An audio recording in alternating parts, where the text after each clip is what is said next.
Sir एक शेवटचा प्रश्न, लक्ष्मीकांत बेर्डेंबद्दल काय सांगा?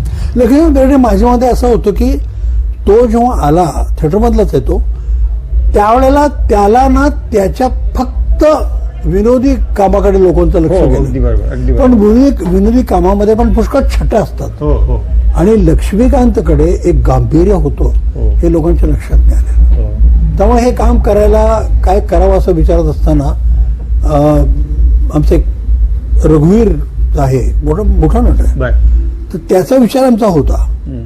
पण याआधी मी डायलॉग टाकलाय हम्म. की तू सिनेमात ये, असं जेव्हा तो म्हणतो मित्र, हम्म. तो म्हणतो की अरे माझा 70-80 लोकांचा खटला आहे, हा. ते सोडून मी कुठे येऊ तिकडे.